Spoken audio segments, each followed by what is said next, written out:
episode of Wandering Middle Eastern Teacher. So we are here with another teacher interview. Today is our treat to have Mr. Cesar Menjivar here with us. Thank you for joining. Absolutely. So let's get started. How did you get involved in teaching and in schools? Yeah, so I started working at a university many years ago, and I was in more of the recruiting aspect of education. And then when I moved away from that, I did other odd jobs. But as far as getting back to teaching, there was a position that opened at a local school, and folks had thought about me and thought that I had some qualifications that might help their students. And so they reached out to me, and I applied and went out for the job. That's kind of cool. Teaching almost like pursued you. Yeah, and I think that you can't really escape it when it happens like that. But I mean, also, my wife and I, we teach our children at home as well, and so and I've been a part of coaching and teaching in some way, teaching in a general sense as far as passing on knowledge or things like that for quite some time. So yeah, it just came after me, and it was a little more formal than I was used to, but I've enjoyed it so far. Very cool. What do you teach? What grade levels? What kind of students do you teach? And so currently, I teach a class called Biblical Worldview Okay. to juniors and seniors in high school. I was also a part of some ninth, 10th grade PE classes, but with the whole COVID-19 adjustment in our society, it's been that's looked different. So I guess primarily I've taught the Biblical Worldview class to 11th and 12th graders. Okay, cool. And do you do any coaching right now? Currently, I am not. Some of the schools were closed down, and many of the sporting activities weren't existent, and so I decided that I would not pursue that at this time. Yeah. What are some of the similarities and differences between coaching and teaching? Wow, that's a good question. Now, this is right off the top of the head, so we'll see how this comes out. But obviously, both involve you believing that you have something that you could pass on to someone else. Yeah. You're trying to develop people. And so I think they have that in a similar way. I would say that with my subject, both of them require a lot of passion, both coaching and trying to bring forth a winning team, as well as teaching people about how to think biblically and about God's word. So both of them require passion, and I'm sure it's that case for most teachers. But differences, I'm not exactly sure. Obviously, there's supposed to be a lot of crossover in the two, but I would be curious. Like, what do you think? Maybe some of the differences or similarities would be, whether from an inside or maybe even a distant perspective. I feel like a lot of times teachers are a bit more separated from their students. The students come into the classroom, they're there 40 minutes, maybe an hour and a half, and then they leave.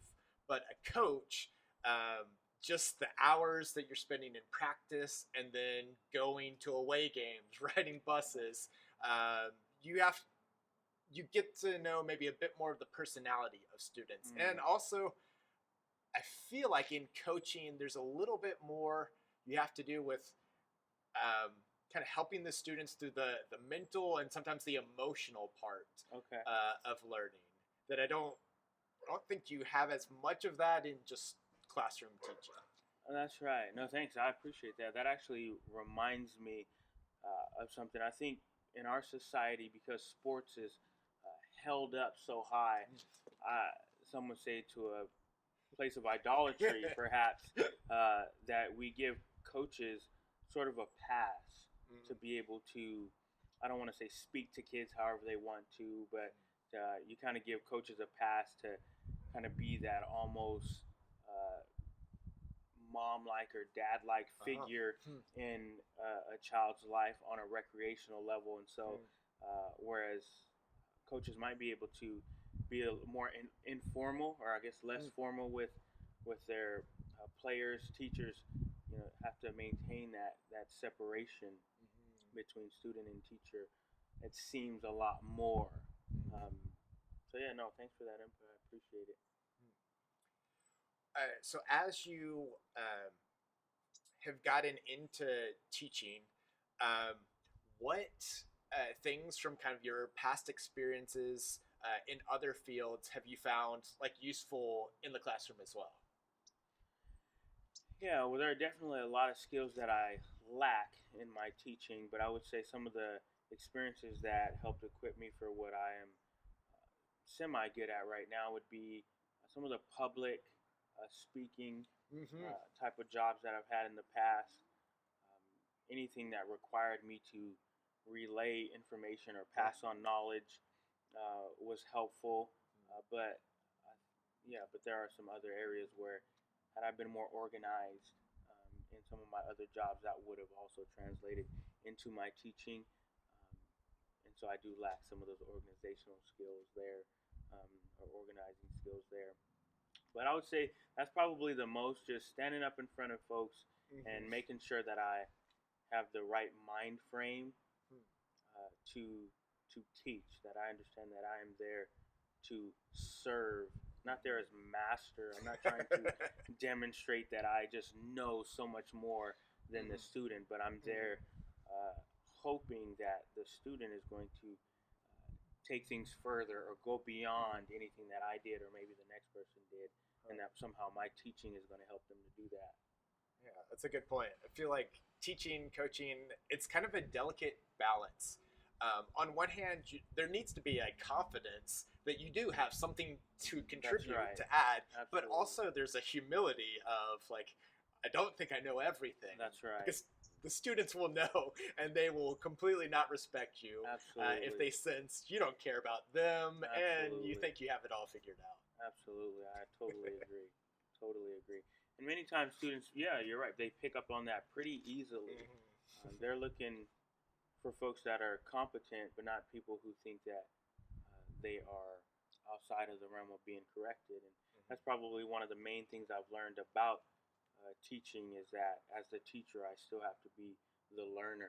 And sometimes we forget that. But if we were to look at, even folks with doctorate degrees, one of the, I guess you could say, requirements or maybe even joys of being a having a doctorate degree is that continued education. So you're constantly learning, even though you're already at such a high level of academic success. Yeah. You mentioned earlier that you have kids, you do some homeschooling with those kids. How have you found that to influence you as a teacher in the classroom? Has it helped? Has it hurt? Yeah, I think in general, I view through my experience now, I can see that really teaching or coaching is discipling. Hmm. And so, because I have a responsibility to disciple my children, I don't separate discipleship from teaching, from coaching. I understand that all of it is a part of a discipleship, which is my responsibility. So, if I'm going to engage in any sort of teaching of any kind, then I know that I'm engaging in discipling others, and that's a big deal. Yeah. How would you define discipling? Well, in short, I would say, like, if we're talking about from a biblical perspective or from, well, I guess educational, because I believe it's all the same. Basically, you're trying to make people like you. You're trying to make people like you. So, if I'm a medical doctor and I'm teaching some students, well, I'm trying to, in a sense, make them like me by teaching them and equipping them to the same level as me. If I was a karate instructor, I would be discipling them and teaching and instructing them so that they could earn their white belt, yellow belt, brown belt, black belt. And so I'm basically trying to, in a sense, duplicate myself through that person because that is a pursuit of theirs. They want to achieve whatever it is they're trying to achieve. So I probably, if I had more time to think about it, could come up with a more precise answer, a more well thought out answer. But in general, it's making two out of one. There was one, and now you're trying to take this one and raise them up to be very similar or the same. Yeah, I like that answer. because I think it kind of incorporates several different really good elements. That one, the idea of component of teaching discipleship is the character issue, the moral issue.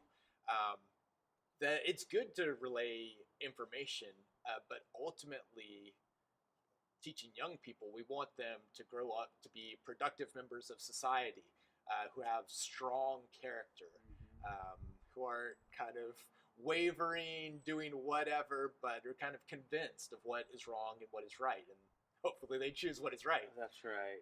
And the teacher has to have some kind of intentionality in thinking about that. No, in current politics, it's kind of unfashionable to say that that's still an important element of education, but I think it is. Yeah. And they're going to learn these ideas, moral ideas, from somewhere. That's right.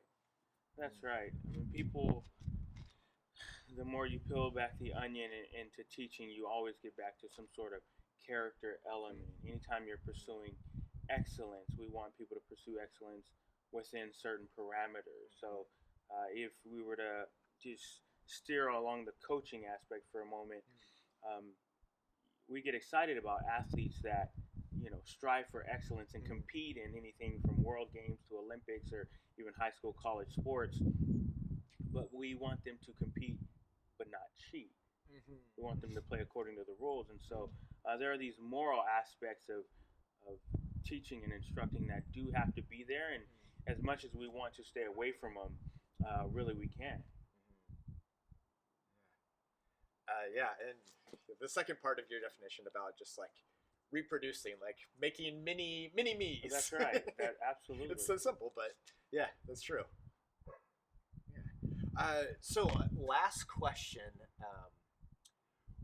If you had to give advice to someone who's just about to start in teaching, what things would you encourage them to do or not to do from your own experience? Okay. And then from as far as going into teaching, what type of teaching are we talking about?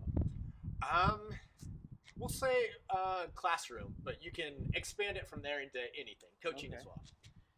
I would say if you were you aspire to be a classroom teacher,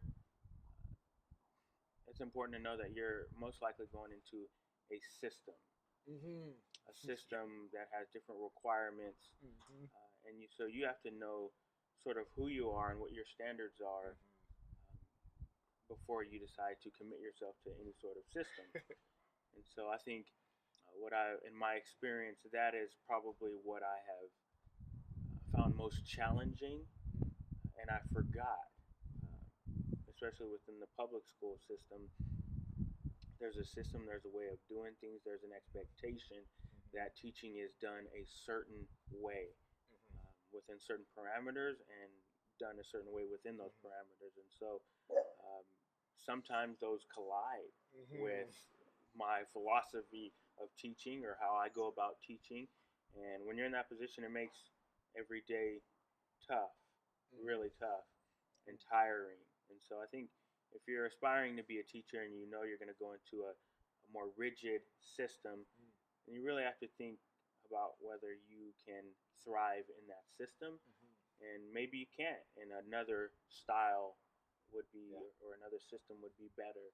But I would say that would be important for people to consider.